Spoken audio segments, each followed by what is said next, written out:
Muchas gracias por venir a esta charla de Verdiest sobre nuestro pintor Carlos Chivillí. Como saben ustedes, hemos planteado unas sesiones de conferencias, de ponencias sobre el pintor, un poco a lo largo de todo el periodo en el que la exposición estará abierta hasta el 9 de septiembre. Tenemos ocasión no solamente de poder hablar hoy con Bert, sino también con Jaime Siles el jueves próximo y con Eugenio Carmona también el día 21 de este mes. A continuación luego tendremos otras charlas, como digo, hasta el final de la exposición. Para nosotros ha sido un placer poder contar con Bert. Al principio fue uno de los nombres que surgió sobre el papel, ¿no? En diálogo con Bernardo, en fin, por su acercamiento desde un punto de vista sin duda inusual, un acercamiento a la obra de Chivillí desde un punto de vista poético, ¿no? Antes comentábamos a micrófono cerrado la simpatía, el entusiasmo que la obra de Carlos Chivillí despierta en los poetas, ¿no? Sin duda por esa suerte de sugerencia inusitada, ese mundo otro que se abre de forma muy sencilla y muy inquietante, ¿no? en su pintura. Y sin duda Bers ha sabido ver en la obra de Chivillí. Yo creo que mejor, Bernardo, hagas tú la presentación de Bers por tu cercanía. Buenas tardes a todos. Muchas gracias por venir en esta biblioteca de arte del TEA. Pequeñita pero coqueta. Yo conozco a mi viejo amigo Berndit desde que yo tendría 18 o 19 años, algo así, cuando él era profesora en la Universidad de Filología Inglesa y yo empezaba a escribir mis primeros versos. Y recuerdo que una tarde me pasé por aquellos despachos que estaban de la chocolatiera más allá, en la antigua universidad, en La Laguna, y me compré un libro en Lemos, cuando Paco Lemos, cuando todavía en esa época me distraía algún librito de Alianza Bolsillo de Lemos, y me lo compré, el libro de mi amigo Berndit, y se lo llevé para que me lo dedicara. Y eso creo que fue en el año 81 o algo así, 81, 80, sí. Y a partir de ahí, pues, ha sido una amistad inquebrantable con él, una amistad poética, personal. Compartimos sensibilidades. Ahora él está viviendo en Córdoba, fue catedrático de filología inglesa, muchos años en La Laguna, pero en el 96 se trasladó a la Universidad de Córdoba, opositó a la cátedra en Córdoba, ganó evidentemente, y ahora él está jubilado de su cátedra y es un grandísimo poeta. Tiene muchos libros en Hiperión, traducciones, un gran traductor, traducciones de clásicos ingleses y alemanes, porque es de padre alemán y madre española. Su madre es precisamente hija de Juan Guerrero Ruiz, al que Lorca llamaba el cónsul general de la poesía española. Así que Bern tiene en su casa primeras ediciones de Juan Ramón Jiménez dedicadas a su abuelo y un buen número de cuadros también, porque es un coleccionista de pintura, heredados también de la familia de su madre. Ya digo, una familia ilustrada, de rancio, ahora no me sale la palabra. Abolengo. Abolengo. No es verdad. Pero sí que era una familia seria, para ser amigo de Juan Ramón Jiménez en esos años, que vivía en la calle Padilla, en Madrid. Pues Juan Guerrero vivía muy cerca y siempre, yo creo que se trataban de usted, ¿no? Sí, sí. Pues Bern, yo lo he querido invitarlo a que participe para hablar de la obra de mi padre, y especialmente de su pintura, por nuestra relación de amigos y por nuestro vínculo con la poesía, sobre todo. Me gustaría que Bern lo va a hacer con total solvencia, un repaso general a lo que significa el trasfondo sutil y poético que hay detrás de las naturalezas muertas de mi padre y de sus retratos también, que en el fondo son también naturalezas muertas. Y bueno, yo creo que nada más, darle las gracias a Altea por haber aceptado mi propuesta de invitar a Bernardit Guerrero, a Isidro, el comisario de la exposición, y a ustedes por haber venido en esta tarde de jueves. Siempre salir de la casa eh, representa un esfuerzo y es algo que yo se los agradezco. Pues nada más, los dejo con Bern. Muchas gracias. Buenas tardes, muchas gracias por venir. Quiero, por supuesto, empezar agradeciendo a Altea y a su conservador en jefe, Isidro Hernández, que me haya invitado. Y también quiero agradecerle a Bernardo Chevilly pues sus buenos oficios. Él ya ha dejado claro que esto es un ejemplo de tráfico de influencias y realmente fue un compromiso pues arriesgado por mi parte, ¿no? Porque yo no conocí o apenas conocí a Carlos Chevilly. Sí fui muy amigo de muy buenos amigos suyos. Yo fui amigo de Pérez Minic, amigo de Antonio Vizcaya, amigo de Constantino Aznar. Salen todos jovencitos en las fotos, en la exposición que hay ahí. Pero por alguna razón yo nunca me crucé con Carlos Chevilly. Bueno, sí me crucé una vez, no sé si lo puedo contar.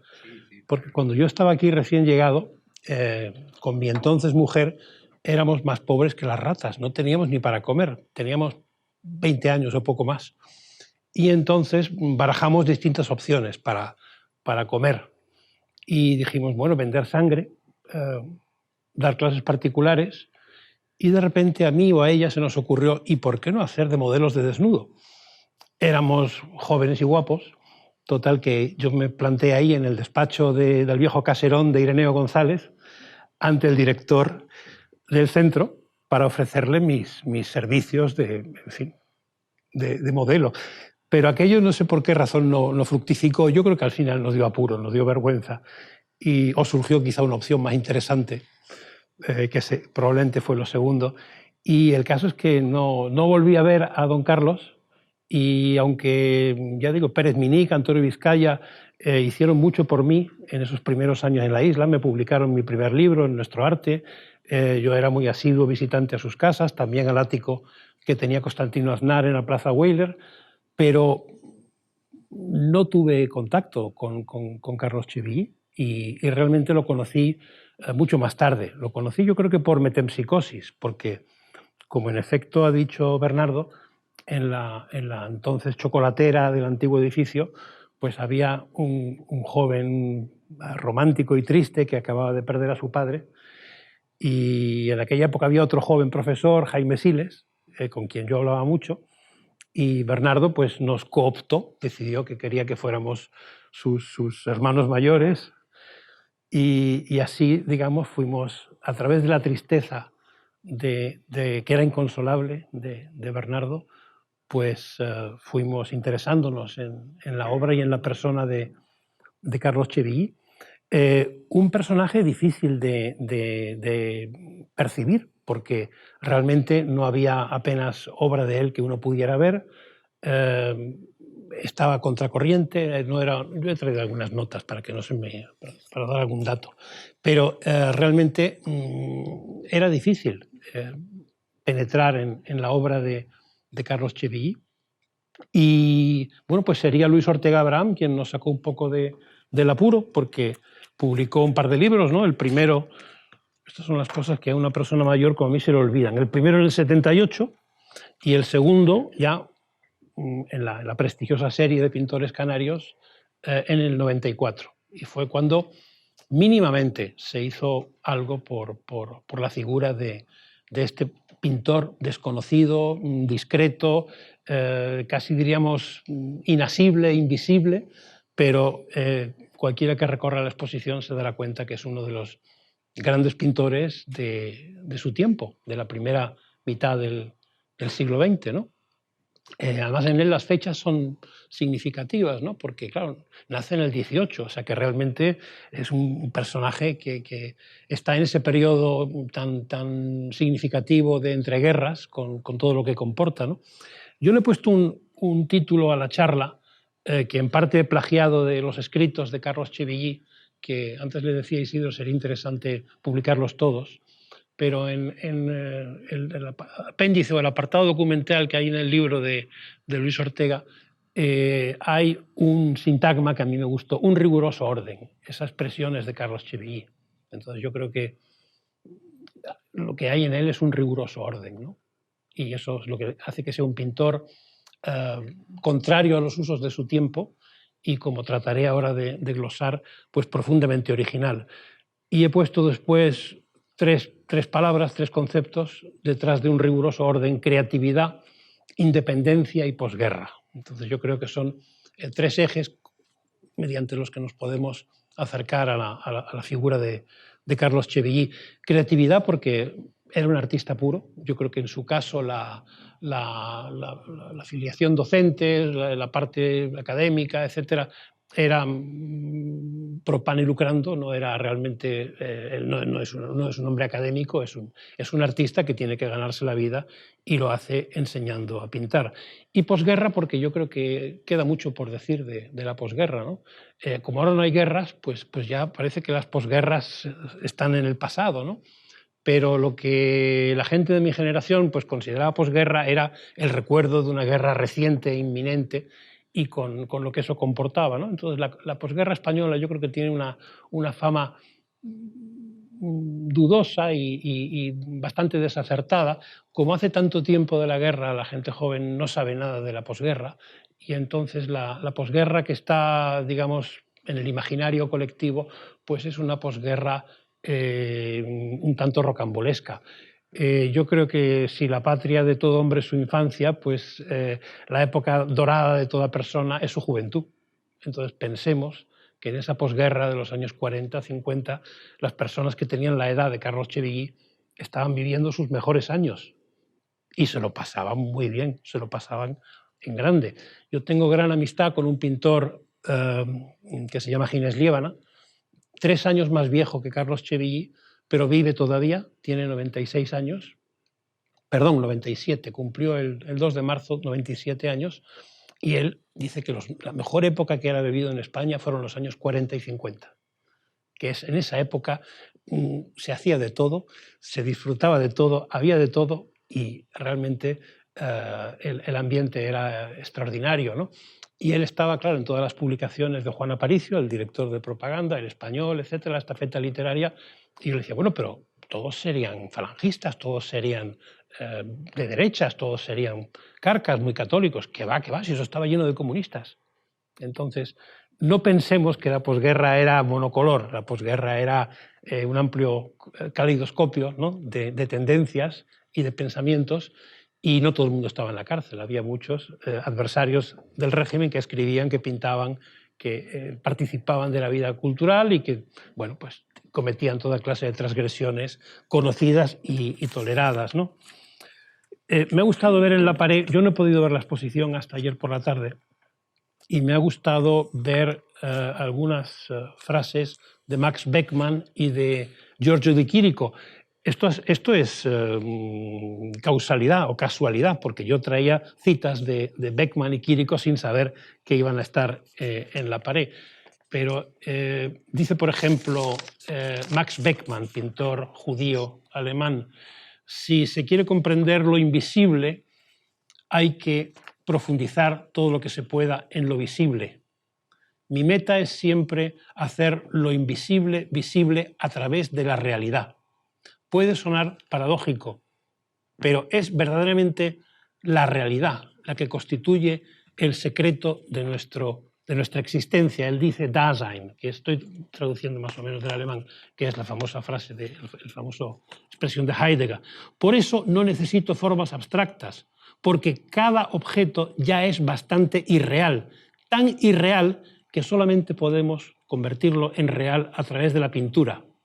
En mi opinión, todas las cosas esenciales del arte, desde Caldea y desde Creta, proceden de las capas más profundas del misterio de nuestro Dasein, de nuestra existencia en ese sentido heideggeriano. Bueno, habría mucho más que traducir, pero no voy a seguir con esta cita, sino con otra que me interesa, y ambas ilustran profundamente la poética de Carlos Chevigui. No hay cosa que odie más que la sentimentalidad, que el sentimentalismo. Pensemos que hay unos poetas españoles de la nueva sentimentalidad. Cuanto más fuerte e intensivo es mi voluntad de aferrarme a las cosas inefables o indecibles de la vida, más me cuesta superar la vibración que el Dasein opera en mi interior. Más se me cierra la boca, más frío se convierte mi voluntad. Más me cuesta agarrar ese monstruo que se sacude y repugnante de vitalidad, porque lo que quiero es encerrarlo con claridad cristalina en líneas agudas y en superficies, aplastarlo y asfixiarlo. Yo creo que esto explica un poco algunas de las cosas. Cuando escriba el artículo lo voy a extender mucho más y argumentaré mejor esto. Y claro, una frase también obvia y un párrafo muy conocido de Giorgio di Chirico, ¿no? El aspecto metafísico, también lo tengo por desgracia en alemán, dice: para que una obra de arte sea verdaderamente inmortal, tiene que salir por completo de las fronteras de lo humano. La inteligencia ordinaria y la lógica lo dañan. De esta manera se acercará al sueño y a la libertad de pensamiento del niño. La obra profunda elevará al artista y lo sacará de las profundidades más alejadas del Dasein. Ahí ya no penetra el murmullo de ningún arroyo, ahí no hay canto de pájaros, ahí no hay el crepitar de las hojas. Por lo tanto, es importante extraer del arte todo lo conocido, todo tema, toda idea, todo símbolo deben ser erradicados. La concepción de una obra de arte que agarra un objeto no tiene ningún otro sentido. No hay ningún tema que, desde el punto de vista de la lógica humana, quiera decirnos algo simbólico. Tal revelación o tal concepción debe ser tan poderosa en nosotros, debe causarnos tal alegría o tal dolor que nos veamos obligados a pintar, como personas hambrientas que dan un mordisco a un trozo de pan que le cae en las manos. Bueno, esto respecto a la cuestión metafísica. Estaba yo leyendo los diarios de Wittgenstein, que, bueno, Wittgenstein publicó muy poco en vida, pero hay cada vez más libros de Wittgenstein y siguen sacando cosas y papeles, ¿no? Y hay una edición de diarios que se ha ido ampliando, que ha salido hace no mucho, unos 15 años o así.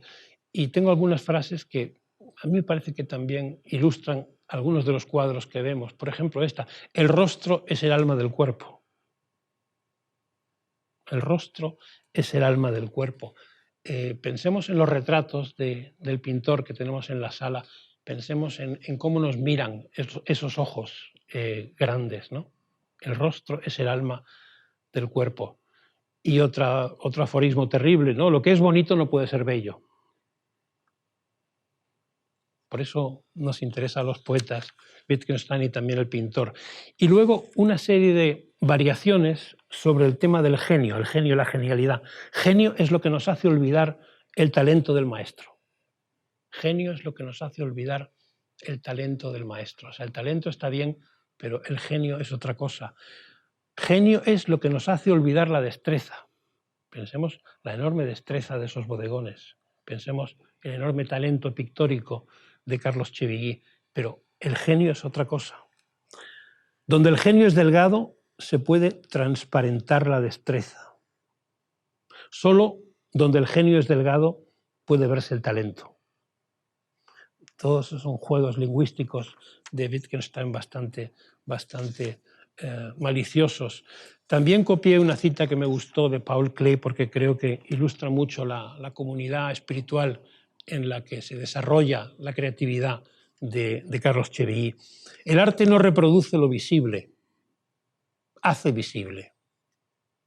Y el campo gráfico impulsa, debido a su naturaleza misma, con todo derecho y cómodamente a la abstracción. En él, lo maravilloso y el esquematismo propios de lo imaginario se hallan dados de antemano y al mismo tiempo. Se expresan con suma precisión. Parece que está escribiendo Carlos Chevilly. Está realmente glosando su poética. Cuanto más puro es el trabajo gráfico, cuanto mayor importancia se le da a las series formales de una representación gráfica, pensemos bodegones que son prácticamente uno emulación de otro, más se apropia el aparato propio de la representación realista de las apariencias. Bueno, todo esto para explicar por qué no necesita ser abstracto Carlos Chevilly, por qué sin ser figurativo en un sentido estricto, realmente tiene toda la indagación epistemológica de lo abstracto en esos bodegones, en esas naturalezas muertas. Lástima que muriera con solo 59 años, porque no pudimos conocer lo que habría hecho el pintor viejo.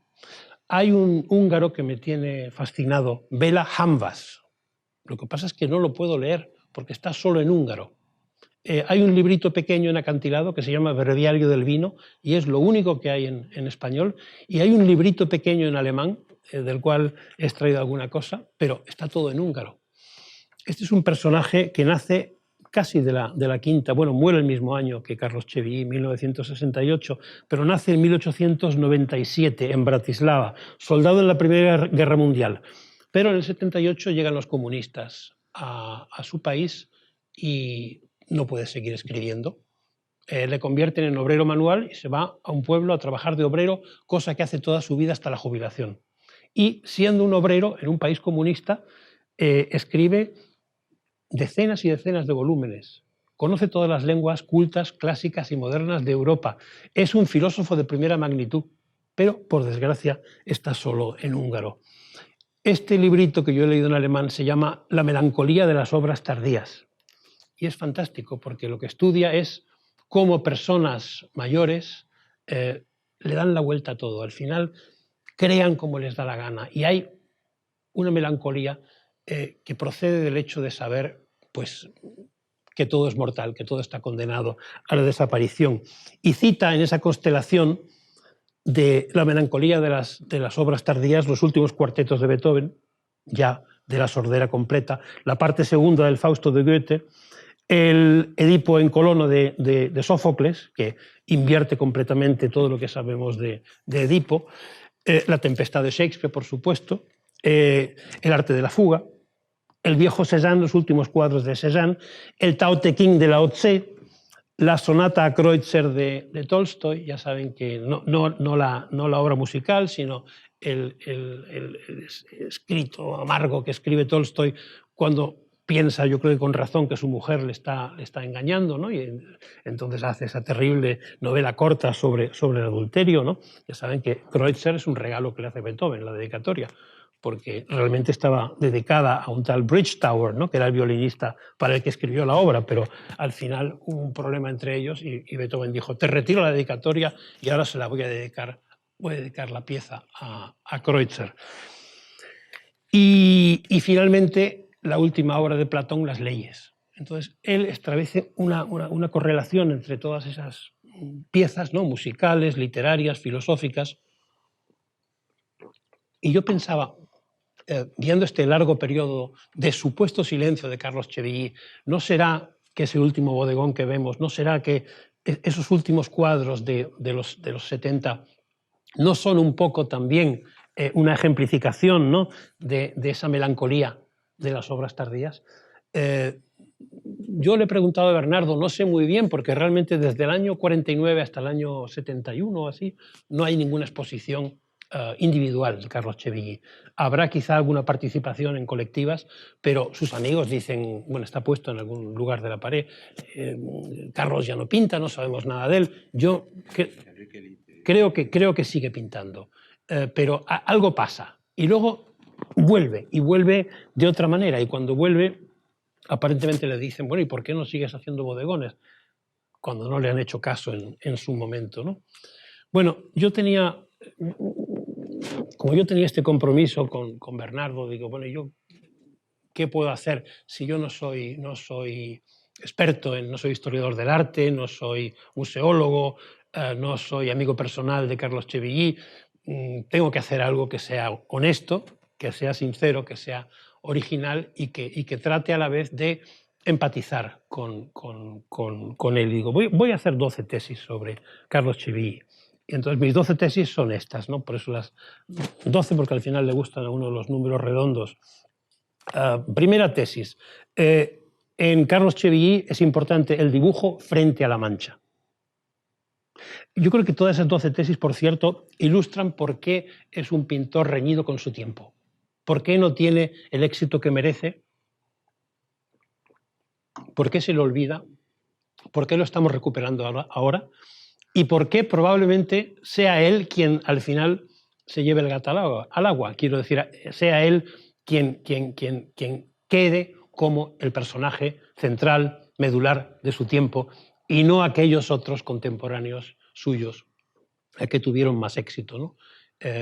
Yo creo que solo el éxito se pasa de moda, solo la moda deja de ser moda.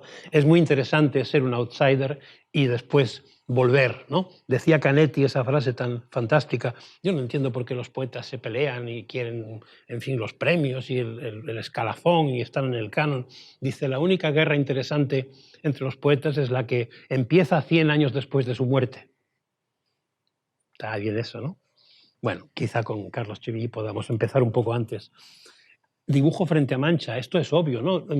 Quizá deberíamos profundizar en los dibujos de Carlos Chevilly. Yo no los conozco suficientemente, pero yo creo que toda la pintura importante tiene una base en el dibujo, ¿no? No es la línea de Tintoretto, no es la línea de la pintura veneciana. Tintoretto es el caso más radical, ¿no? de un pintor sin dibujo.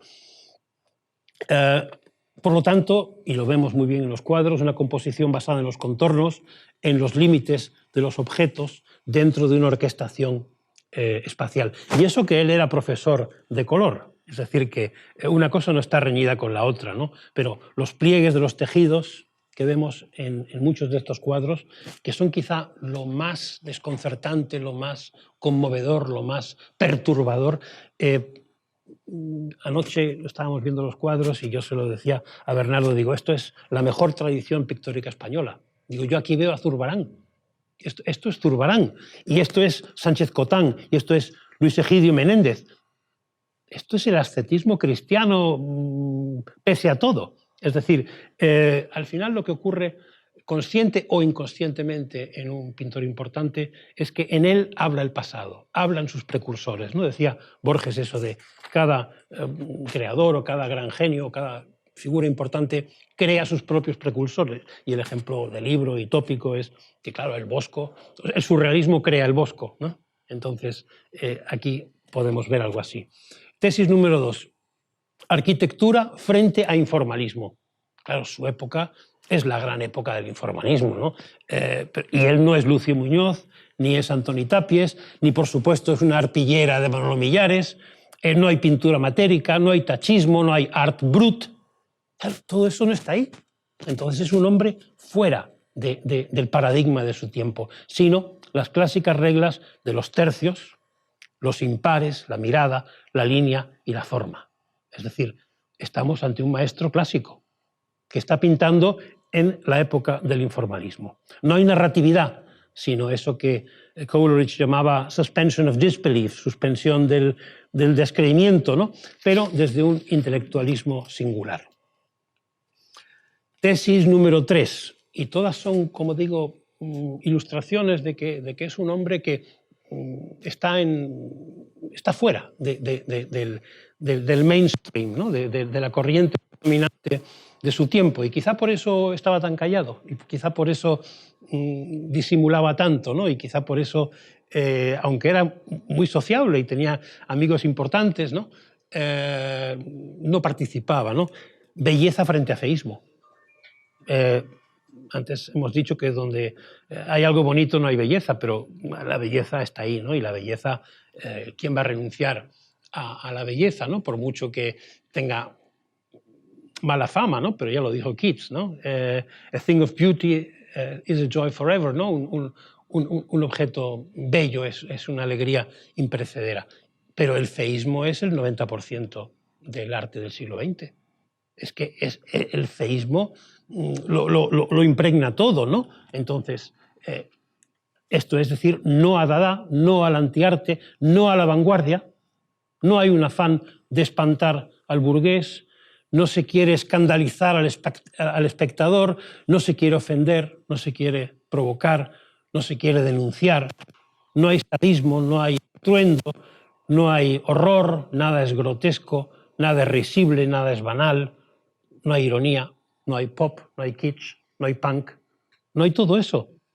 Entonces, claro, la gente joven lo que quiere es marcha, escándalo, guerra, ruptura, matar al padre.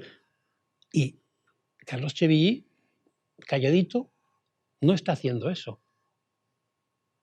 Y es un señor que ha estado en la guerra y que ha estado en el frente, año y medio, en la batalla del Ebro, y que ha perdido a su hermano en la guerra, y que sin duda ha tenido experiencias mucho más radicales, mucho más intensas, mucho más trágicas, que cualquiera de los que le consideran acomodaticio, ordenado, tradicional, convencional, no lo sé. Pero sin duda esa es la razón de su errónea recepción, o de su mala recepción, mala en el sentido de errónea. Tesis número 4. Todas son oposiciones, es decir, lo que él no es y lo que él es. Clasicismo moderno frente a nihilismo experimental. Clasicismo, no hay nada más con peor prestigio, ¿no? que el clasicismo en buena parte del siglo XX. Y en cambio el nihilismo, Sartre, el ser y la nada, la negación. Ya Heidegger empezó con esto, ¿no? Con lo que él hablaba de desmontar, pero después, a finales de los 70, empieza el postestructuralismo, empieza la llamada desconstrucción, es decir, negar, destruir, básicamente ese nihilismo supuestamente experimental, porque ¿quién no experimenta? ¿Es que Goya no experimenta? ¿Es que hay artista más gamberro que Goya? Pero pinta como quiere, pinta como le sale, es que hace unos manchones, es que no le preocupa la perspectiva. No está pintando de una manera ortodoxa, está pintando con una total libertad. Por lo tanto, si tenemos ese clasicismo moderno, porque moderno es un rato Carlos Chevilly, no es un pintor tradicional, no es un pintor convencional, no es un pintor académico, no es un pintor de escuela, no imita a nadie, no se parece a nadie. Él crea su propio mundo, crea su propio lenguaje. Por eso digo que esa poiesis interesa a los poetas, porque en él está ese dilema fundamental del artista moderno de crear su propio mundo, ¿no? Pero claro, hacer esta crítica, en el fondo, y voy a decir una vulgaridad, se parece a lo que ha dicho Boadella hace poco en su montaje sobre Picasso, ¿no? Ha dicho, bueno, Picasso es un enorme artista, pero en algún momento decide dejar de ser un gran artista y convertirse en un gran negociante, ¿no? Y incluso llega a decir, es que el Guernica es un graffiti. Ustedes saben que han publicado un libro ahora, el último libro que se ha publicado sobre el Guernica, que dice que el Guernica estaba terminado antes del bombardeo de Guernica. Y que toda la historia del toro, del caballo, de esa escena de violencia de la mujer, es todo un reflejo, es todo un relato de los líos sexuales de Picasso y sus mujeres.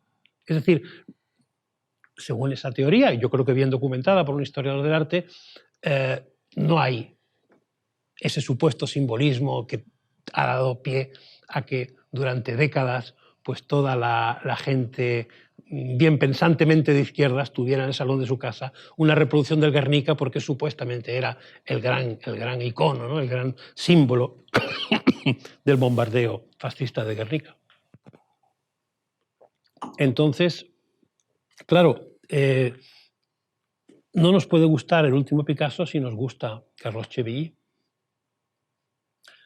Atemporalidad y no rabiosa actualidad.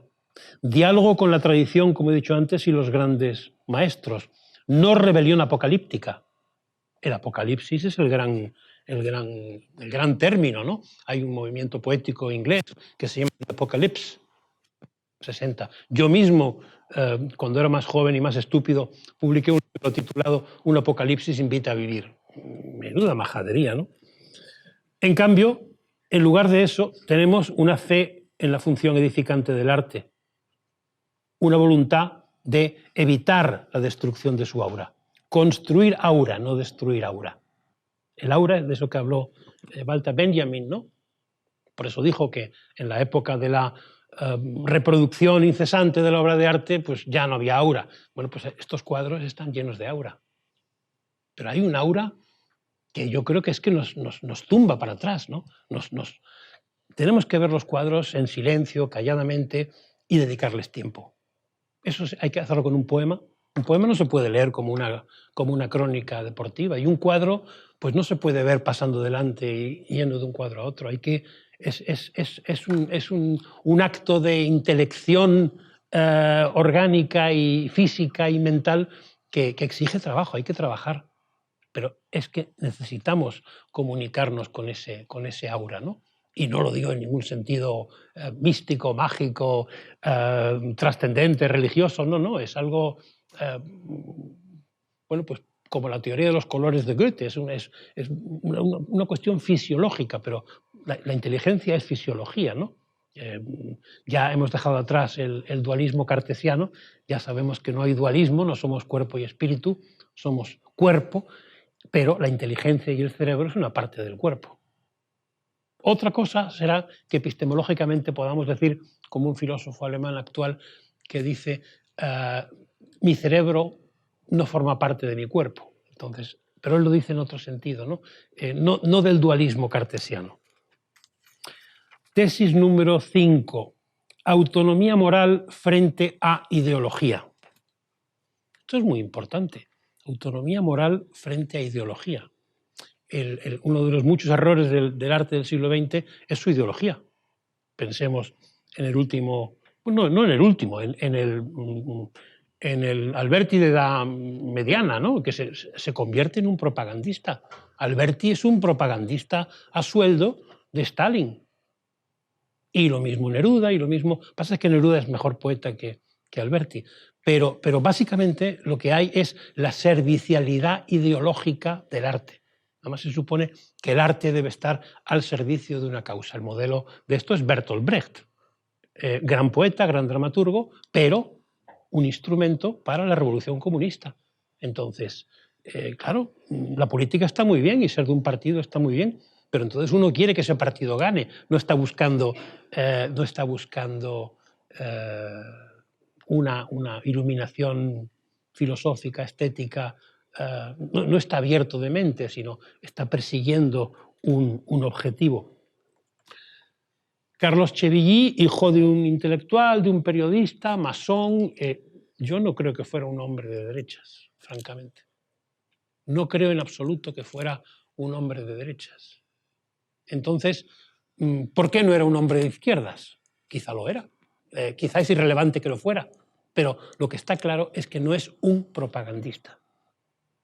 Lo más cercano que yo he podido en esta exposición detectar en relación a lo que él debió de vivir, y él debió de vivir, bueno, vivió no solo la Guerra Civil Española, y la guerra ya no son las experiencias personales, ¿no? Que si has matado, han muerto compañeros tuyos, si has trajinado con cadáveres, no, simplemente leer los periódicos.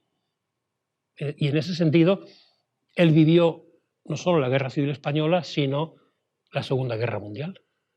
La Segunda Guerra Mundial, el Holocausto y tantísimas cosas. O sea, eso aunque estuviera aquí en Canarias o estuviera estudiando en Santa Isabel de Hungría en Sevilla o estuviera en Madrid haciendo cualquier cosa, pero eso él lo ha vivido. Entonces, ¿por qué no hay lo que está en todos los artistas, digamos, orgánicos, adocenados, a sueldo de algo? El propio Picasso. Picasso era un multimillonario comunista.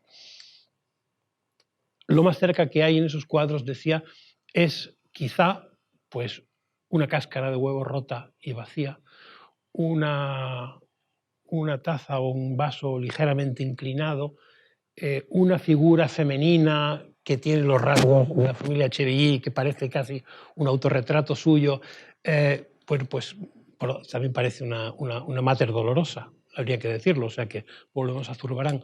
Pero unos gestos o unos matices en la estructura que pinta siempre, con mil variaciones, en el bodegón o la naturaleza muerta que una y otra vez pinta, algo más amarga. Porque hay que decir que Carlos Chevilly es un pintor no solo de la belleza, sino también de la alegría, del gozo. Es un pintor del gozo. Entonces, hay unos cuadros que yo creo que por las fechas y sobre todo por el carácter sombrío, son un reflejo de lo que vamos a llamar la situación histórica, humana, no política, no ideológica, pero por eso digo autonomía moral frente a ideología. No hay propaganda, pero sí una evidente gravedad ética. Hay gravedad ética. Es que los pintores son muy raros, visto desde el punto de vista de un escritor. Quiero decir que, claro, los escritores, como utilizan el lenguaje, pues continuamente están transmitiendo contenidos anímicos, emocionales, semánticos, intelectuales, pero los pintores no, salvo que sean pintores narrativos. Pero yo les quiero contar una experiencia que tuve viendo la exposición, la última de Bacon en el Museo del Prado, una gran exposición de Francis Bacon. A mí nunca me había gustado Bacon, siempre lo había encontrado demasiado estridente, demasiado violento, demasiado soez. Pero no sé por qué me imaginaba esos cuadros como pequeños, pero cuando yo vi esos cuadros gigantescos, me vi pues absolutamente sacudido, ¿no? Y entonces la conclusión a la que yo llegué es que Bacon era el hombre más inteligente que yo había conocido. ¿Y por qué? Porque esas figuras, yo no lo sé, pero realmente lo que quiero decir es que los pintores transmiten inteligencia o falta de inteligencia, porque también hay pintores que no son inteligentes, pero yo creo que la mayor parte de los grandes pintores son muy inteligentes. Entonces, esa inteligencia no se articula en un discurso verbal, no se articula con esos ladrillos o con esas unidades con las que normalmente la inteligencia humana opera, sino que son fogonazos plásticos, pero que tienen una dimensión epistemológica, ¿no? y transmiten inteligencia, y Carlos Chevilly lo hace. Entonces, quizá por eso yo me aventuro a interpretar en esos bodegones más sombríos hay un eco, ¿no? de esas tragedias bélicas, porque hay una desolación que no excluye una callada belleza.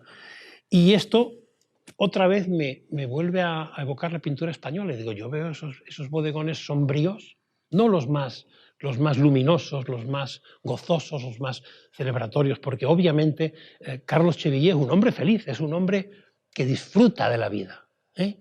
Aunque no se le viera mucho con sus amigos, pero sí se le ve haciendo gamberradas en carnaval, se le ve, y yo estoy seguro, bebiendo, fumando y bailando agarrado. Entonces, es un hombre feliz, no es un hombre amargado, no es un hombre sombrío, taciturno, en absoluto. Eso lo vemos viendo sus cuadros. Pero en esos que son un poco más oscuros, yo veo a Gutiérrez Solana veo a Zuloaga, veo a Vázquez Díaz, veo otra vez eso que se ha llamado, ¿no?, el tenebrismo español. Bueno, voy muy lento, porque me quedan 7 tesis, voy en la número 6. Figuración frente a no representación. Eso de figuración hay que cogerlo cum grano salis, ¿no?, porque ya he dicho que la figuración en el fondo es la versión más inteligente, según Beckmann, ¿no?, y según de Quirico, de la pintura abstracta. ¿Para qué hacer pintura abstracta si la estamos haciendo representando objetos, ¿no? Entonces, figuración frente a no representación, pero para potenciar la abstracción metafísica. Por cierto, que todo eso del abstracto hay que darle unas cuantas vueltas, ¿no? Porque Kandinsky, que se supone que inventó el arte abstracto, ¿no?, fue quien dijo que el arte abstracto, que él no hacía arte abstracto, que él hacía arte concreto. Kandinsky dice en Punto y Línea sobre Plano, que es como su descripción teórica de lo que hace, dice: yo no soy un pintor abstracto, porque el pintor abstracto es el figurativo, porque abstrae una cabra o una figura humana o un paisaje. Yo cuando pinto una línea, pinto una línea. O sea que yo soy un pintor concreto. Y los poetas saben que hay una cosa llamada poesía concreta, que es una cosa que surgió en los años 50 y que ha seguido durante bastantes décadas, ¿no? Y la poesía concreta más pura es la que no tiene significado. Es decir, es una poesía bien fónica o fonética, bien visual. O como mucho tiene una sola palabra, me refiero, tiene una sola unidad semántica, una sola unidad de significado. Entonces, lo abstracto y lo concreto, a esto habría que darle muchas vueltas, ¿no?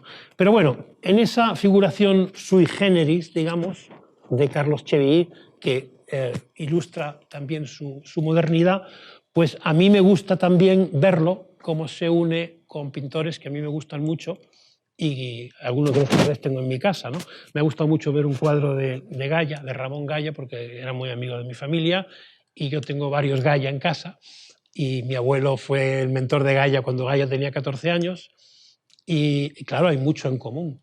Los bodegones de Goya son más italianos que los de Carlos Chevilly, pero indiscutiblemente ambos comparten esa figuración abstracta, esa belleza celebratoria y esa pureza casi metafísica en los contenidos. Pero veo otros pintores de la gran escuela levantina, y también me ha gustado mucho ver un cuadro de Cristóbal Hall, que es otro personaje de la órbita, digamos, de mi familia materna, que era un inglés que pintaba mucho en Calpe, en el Peñón de Ifac, etc., y ahí tiene un cuadro, ¿no? Y otros que no están aquí, pero que podrían haber estado: Juan Bonafé, Luis Garay, y tenía apuntado a Benjamín Palencia sin saber que me iba a encontrar con 2 Benjamín Palencia aquí. Hay uno de 1920 y otro de 1970. Yo tengo uno de 1927. Entonces, ¿qué quiere esto decir? Que Carlos Chevilly está en la línea, en la gran línea de la pintura española, más ligada, diría yo, a la generación del 27, a eso que se ha dado en llamar la Edad de Plata. Eso es interesante. Bueno, tesis número 7. Rigor conceptual, una vez más Carlos Chevilly, frente a desarreglo de los sentidos. Claro, a todos nos encanta eso cuando somos jóvenes, o algunos, el desarreglo de los sentidos, ¿no? Cuanto más borracho estés, cuanto más disparates hagas, cuanto más pises el acelerador del coche. Rimbaud, el desarreglo de los sentidos. ¿Qué pasó con Rimbaud? Pues que murió con 37 años, con una pierna menos, en fin, hecho un asco. No tiene mucho sentido, es que es una mala apuesta eso del desarreglo de los sentidos, ¿no? Mejor tomarse un whisky como don Carlos Chevilly, pausadamente. Rigor conceptual frente a desarreglo de los sentidos. Claro, él tuvo también sus pequeños pinitos, ¿no? Con lo de los pintores independientes canarios. Eso fue bueno, pero bueno, también se dice, es que en España todo era tan falangista y tan católico y tan vertical. Pues no, señor, estaba el postismo. Porque los postistas no se van al exilio a París, se van a buscar cachondeo, ¿no? Mi amigo Liébana, del cual he hablado antes, se va a París en el 50 y está ahí hasta el 70, está 20 años en París. se convierte en pintor de la aristocracia europea, gana muchísimo dinero, etc. Pero él siempre recalca, dice, yo me fui a París de exiliado alegre. De exiliado alegre. Es decir, no huyendo de Franco. Y de hecho, se compraba coches fastuosos, descapotables, iba con sus coches a darles envidia a sus amigos de Córdoba, ¿no? En verano. Y así se hizo pintor de cámara también de toda la aristocracia española, ¿no? Y tiene retratos de todos ellos. Pero lo que quiero decir es que no hubo, ni hubo ese puritanismo, ni hubo esa abstinencia, sino que todo lo contrario, ¿no? Pero dentro de un orden. Bueno, después el rigor conceptual es lo esencial, ¿no? Y en los años 60 y 70 cada vez hay una indagación en formas más alejadas del realismo mágico, de la suspensión metafísica, pero él nunca fue Jackson Pollock, nunca fue, digo, como pintor del desarrollo de los sentidos, ¿no? Imaginemos a Pollock que pintaba en el suelo, ¿no? Tenía ahí un gran lienzo y ahí hacía toda clase de porquerías, vaciaba cubos, lo movía con una escoba, en fin, se mezclaba la orina con el excremento, con tal, y eso que era la energía, ¿no? La energía de Jackson Pollock. ¿No?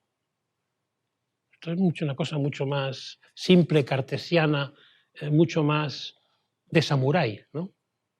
O sea que don Carlos Chevillet era un samurái y Jackson Pollock pues era Rimbaud, o no, bueno, tenía el talento de Rimbaud, hay que decirlo, ¿no? Pero bueno. O sea que siempre en Carlos Chevillet la razón dominó el instinto, o nunca quiso ser bárbaro. Susan Sontag, en el año 67, publicó un libro contra la interpretación. Fue casi el manual, ¿no?, de la teoría del arte de los 60. Y ahí dijo, un nuevo barbarismo. Hemos de ser los nuevos bárbaros. Bueno, pues don Carlos Chevillet no tenía ninguna ganas de ser un bárbaro. Tesis número 8.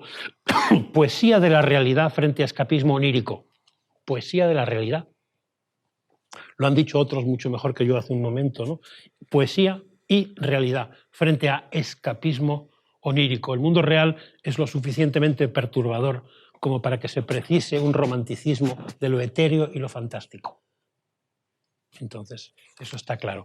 Tesis número 9. Individualismo de lo concreto frente a generalización colectivizante. Yo vivo en Córdoba, como os he dicho antes. Bueno, casi lo más importante en pintura de Córdoba es el Grupo 57. El Grupo 57 son 3 señores que hacen unos cuadros bastante interesantes, aunque las voces malévolas dicen que, bueno, pues parece pintura de Ikea, ¿no? Porque todos son, ahí sí que son colores, un poco evolución de Mondrian. Pero lo interesante del Grupo 57 es que ninguno firma los cuadros. Es decir, todos los cuadros son del Grupo 57. No se sabe de quién es cada cuadro. Esa es la mejor, en fin, consecuencia, la mejor conclusión de eso que he llamado generalización colectivizante. Cualquiera puede firmar el cuadro porque todos están tan de acuerdo que en el fondo el cuadro solo es la ejecución de una receta previa, ¿no? En cambio, veamos los autorretratos en esta exposición, ¿no? Desde ese primero del año 37, en un permiso del Frente, tiene 18 o 19 años el pintor. Qué mirada. Un cuadro, por cierto, que a mí, otra vez referencia cordobesa, me evoca a los cuadros así más castizos de Julio Romero de Torres, porque los otros retratos no, son mucho más serios, son mucho más contenidos, pero ese tiene un punto, digamos, casi de simbolismo extravagante, casi de... Claro, tiene 18 años, ¿no? Pero ha pasado por la guerra, ¿no? Tiene unos ojos muy bondadosos, pero el resto del ambiente del cuadro es de garito, es de ambiente rufianesco, ¿no? Yo creo que él quiere decir, ya he descubierto, yo soy joven y puro, pero he descubierto que el mundo está lleno de maldad y de crueldad, ¿no? Y eso nos lo cuenta en ese retrato. Y luego nos va dando las sucesivas versiones de sí mismo en los demás autorretratos que tenemos, ¿no? Es un hombre único que nos mira y escruta, un sujeto moral que nos cuestiona sin palabras y profundiza en su personalidad. Tesis número 10. 10. Hedonismo epicúreo frente a puritanismo ñoño. Hedonismo epicúreo. Claro, la gente es muy ignorante porque piensa que Epicuro era un vividor y un hombre que estaba todo el rato de francachela, ¿no? Pues hay que leer a Quevedo. Quevedo tiene un libro sobre Epicuro donde dice, esto que ustedes se creen es mentira, Epicuro era casi un estoico, estaba ahí con su mujer y con sus discípulos en el jardín, que era una casita pequeña que tenía en Atenas, el jardín de Epicuro, y casi no comía, casi no bebía, era puro espíritu, no hacía más que escribir. Claro, en parte sabemos tan poco de Epicuro porque la Iglesia Católica destruyó una cantidad ingente de libros, pero Epicuro escribió tanto o más que Platón. Pero Platón sí les gustaba, ese lo conservaron para la escolástica, pero Epicuro no. Entonces, claro, Epicuro era más de la cuerda luego de Lucrecio, ¿no? Pero Epicuro, el hedonismo epicúreo es, yo creo, lo que describe a Carlos Chevilly. Hedonismo epicúreo. No hay abstracción, no hay espiritualismo cristiano en el sentido convencional, por mucho que le guste el lenguaje pictórico de esa tradición de Zurbarán. Entonces, yo creo que hay también en otros cuadros, algunos que no están aquí, una celebración de lo carnal, pero que es en extremo sigilosa, como era él, ¿no? Bueno, ya acabamos. Tesis número 11, discreción aristocrática frente a exhibicionismo estridente. Casi todos los pintores piensan que hay que ser estridente, que hay que ser exhibicionista, que hay que estar... en fin, que el que no organiza numeritos no está en el mundo, ¿no? Bueno, pues don Carlos era todo lo contrario, era un dandy, era un aristócrata, era un hombre discreto. Su silencio y su modestia, lo vemos en todos sus cuadros. La elección de la temática, su respetabilidad burguesa, su austeridad personal, el intimismo de su lenguaje expresivo. Todo eso configura un perfil de artista muy diferente a lo histriónico, ¿no?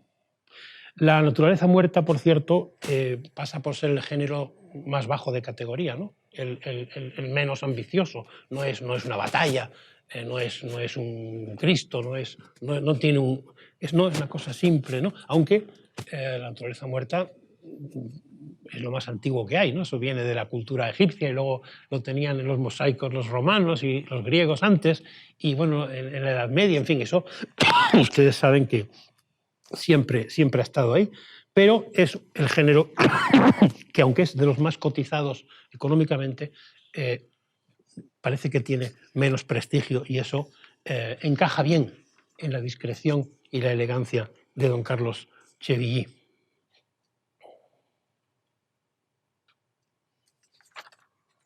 Por eso le es útil a él, yo creo, en su búsqueda de la esencialidad, de lo esencial. Tesis número 12, y es la última, cosmopolitismo liberal frente a ombliguismo identitario. Cosmopolitismo liberal. Un liberal. Antes de yo era de izquierda, era de derecha. Era un liberal. Es que parece que hoy en día ser liberal es ser de ultraderecha. O sea, un liberal es como Blas Piñar, parece.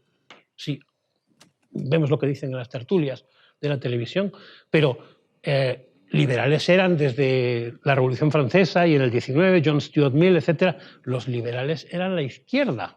Si por izquierda entendemos los que iban contra los privilegios de cuna, contra la injusticia, contra el autoritarismo. El liberal es en esencia el que defiende la meritocracia y la libertad del individuo. Y he dicho cosmopolitismo también, es decir, él es un pintor europeo. Tiene toques canarios en su pintura, tiene toques españoles, pero también tiene toques europeos. No es un pintor, digamos, que se centre, ¿no?, en un lugar. No hay en él costumbrismo, no le interesa lo regional. Tampoco le interesa el campo. Eso que decíamos antes de los arroyos que murmullan, los pajaritos y las florecitas. No. Es un poeta urbano. Es un poeta urbano y cosmopolita, como buen liberal. Defiende la mirada burguesa. ¿Por qué tiene tan mala fama la burguesía si todos somos bastante burgueses? Qué hipocresía, ¿no? O sea, que metemos con la burguesía y vivimos o nos gustaría vivir como burgueses. ¿Qué es la mirada burguesa? Cortés, displicente, irónica, defensora de la autonomía del individuo. Bueno, termino diciendo que yo veo en Carlos Chevilly una prolongación, como decía antes, de la generación del 27, de la Edad de Plata, que glosara José Carlos Mayner. Veo, y quizás eso también le convierte en rara avis, ¿no?, un continuismo entre la preguerra y la posguerra. Es que hubo la guerra, sí, y cambiaron cosas, pero hay en lo esencial un continuismo entre la preguerra y la posguerra. Y entonces no hay una contradicción insalvable, ¿no?, entre el exilio y lo interior, ¿no? En su arte pervive lo mejor de Cézanne, de Gauguin, del cubismo. La inteligencia reside en la mirada. Es un independiente con auctoritas, porque, como digo, no hay una brecha estética o política o epistemológica entre una supuesta derecha y entre una supuesta izquierda. Y termino hablándoles de mi amigo Liébana otra cosa, porque él dice que es un exiliado alegre. A Liébana, cuando él tiene 14 años, en Córdoba, en la primera semana, después del 18 de julio del 36, le matan a su hermano de 18 años y a su padre. Una familia liberal de derechas, pero elementos incontrolados, como los que matan a Lorca, por cierto, en Granada, en la misma época, los mismos días, elementos incontrolados, recalco, se llevan a su padre, se llevan a su hermano y los fusilan en la tapia del cementerio que tengo yo al lado de mi casa. Y, claro, un gran shock para la familia, un gran shock. Y además le dicen a Liébana en el colegio, los han fusilado por rojos. Tremendo. Bueno, pues Liébana no se hace comunista, ni culpa a Franco, ni culpa... Se convierte en lo que él es muy distinto a Carlos Chevilly. Él es un histrión, se convierte en un hombre absolutamente histriónico, pero por eso dice que se va de exiliado alegre. Y, por cierto, su madre se mete monja de clausura a raíz de esto. Entonces lo que quiero decir es que no tengamos una idea binaria, no tengamos una idea simplista, no tengamos una idea de los unos, como decía Unamuno, con H, y los otros, como decía Unamuno, con H, sino la cosa es bastante más complicada, bastante más sutil. Y bueno, pues el caso de Carlos Chevilly yo creo que muestra un hombre en una época difícil, pero yo creo, estoy convencido, pasándoselo muy bien, pintando como quiere pintar, sin ningún tipo de censura, y quizás decir desprecio puede que sea demasiado fuerte, con una cierta displicencia distanciadora respecto a otros colegas suyos a los que veía quizá, como dicen ahora, demasiado hiperventilados, ¿no? Entonces yo creo que eso conforma a un aristócrata, conforma a un gran artista, cuya única razón y justificación está en lo que tenemos colgado ahí. Y por eso yo le he pedido al señor Isidro Hernández que por favor siga trabajando en Carlos Chevilly, que intentemos, porque hay mucha obra en casas particulares en Tenerife y en Madrid y en más sitios, localizar esos cuadros, restaurarlos, hacer un catálogo razonado. Y aparte del espléndido libro que sin duda va a salir de esta exposición, yo creo que habría que empezar a publicar también todo lo que podamos, cartas, papeles. Hay escritos muy interesantes sobre arte. Luis Ortega Abraham citaba algunos en su libro.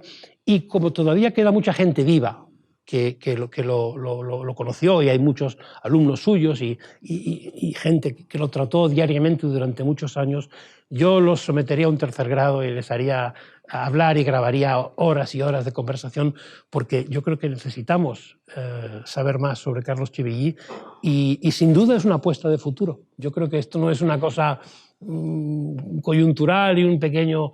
No, yo creo que va a quedar como uno de los grandes artistas de su tiempo. Y eso es todo. Muchas gracias.